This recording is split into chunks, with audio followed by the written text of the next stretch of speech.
Extraterrestrial life may have already visited us, says University of Virginia astronomer September 4, 2019. It is not every day that we find a scientist who openly admits that it is possible for aliens to visit Earth. Fearing that they will be ridiculed, most scientists avoid discussing extraterrestrial visits and UFO sightings. Fortunately, there are still some open-minded researchers who think we should investigate all possibilities when dealing with the search for advanced alien life forms. Some UFO sightings cannot be easily dismissed or explained. University of Virginia astronomer Kelsey Johnson recently wrote an alien commentary for Scientific American and answered some relevant questions about extraterrestrial life. Here's what she has to say about aliens and UFO sightings in an interview with the University of Virginia. Astronomy professor Kelsey Johnson recently wrote a comment about aliens for Scientific American. Photo, Dan Addison/University Communications. Question: there is a long history of UFO sightings and abductions of humans by aliens. Some ancient rock paintings appear to represent UFOs and aliens. Do you think it is possible that we were visited by aliens? Answer: possible is a word loaded from a scientific perspective. We have no scientific evidence that ET life has not visited Earth.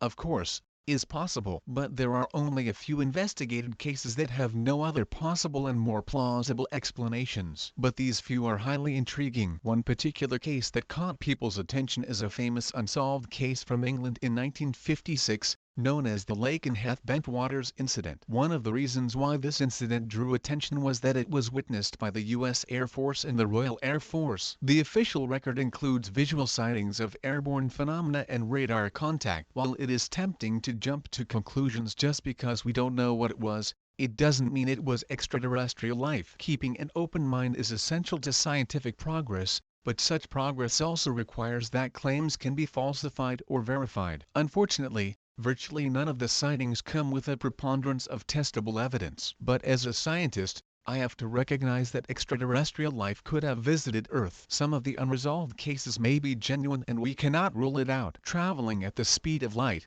it would take 4.24 years to reach Proxima Centauri, the closest star to our solar system. We can't travel that close that fast. How would the aliens get here from a nearby planet, much less another galaxy, even if they could travel at the speed of light? Answer: well, the key is that we can't do it now. We only have airplanes for a little over a century. 50 years later, in a single generation, we were going into space. I don't think it's totally crazy to think that in a few more generations we may have developed technology to travel at, say, 1/100th the speed of light. This is only about 500 times faster than the current air vehicle record. If extraterrestrial life is millions of years ahead of us, I doubt that this distance represents a much bigger obstacle than, for example, the Lewis and Clark expedition. But even at a speed of 1/100th the speed of light, it would take more than 400 years to get to Proxima Centauri. 400 years certainly seems a long time to humans, but why should we expect extraterrestrial physiology or life expectancy to be something like ours? Even on Earth,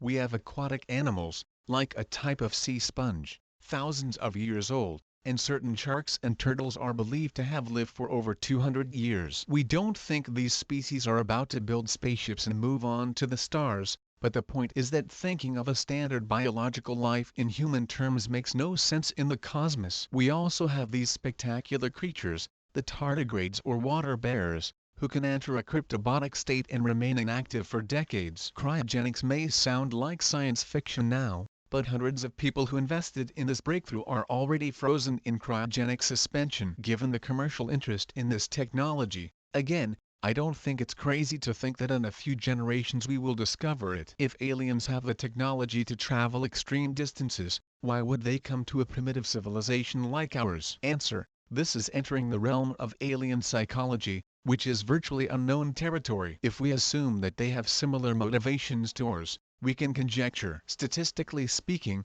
any extraterrestrial life that could visit us will probably be millions of years older than us. In that case, we might deserve their attention, like an ant on the sidewalk. Or maybe they're benevolent and checking in to see how we're doing. Or they are curious, and we are a scientific experiment that they are verifying. If such an extraterrestrial life, millions of years older than ours, is visiting, I doubt its intentions are hostile, or we would already be destroyed. Question: do you think humans will ever develop the technologies to become aliens on planets beyond our solar system? Answer: I would be shocked if we don't visit other planets. If we survive as a species long enough to become technologically advanced. The history of mankind is full of examples of people performing dangerous migrations due to overpopulation, limited resources, greed, persecution, religious conflicts, etc. For better or worse, this need to colonize seems to be linked to our collective behavior. Question: do you hope that human civilization will prosper long enough to develop deep space travel technology and fill other areas of the universe? Answer: this question takes us straight to the heart of Fermi's paradox. Why isn't our galaxy apparently full of life? There are several possible resolutions to this question, most of which I find depressing. One deep and possible warning embedded in the paradox is that any civilization that becomes technologically advanced is doomed enough to destroy itself. In my most pessimistic days, I tend to worry that this is the correct answer. But if we can survive our technological teenage years, I think human creativity, bravery, and perseverance will force us to travel far away from the galaxy. Question: until we discover aliens here, or eventually become aliens elsewhere, what should we do on Earth with what we have here and now? Answer: here's the thing, we're literally made of stardust, which means we're the sensitized universe itself. And as far as we know now, we are the only species in the universe capable of trying to understand this great cosmos. In my opinion, this really gives us a set of ethical responsibilities, not just to survive but to take care of our planet,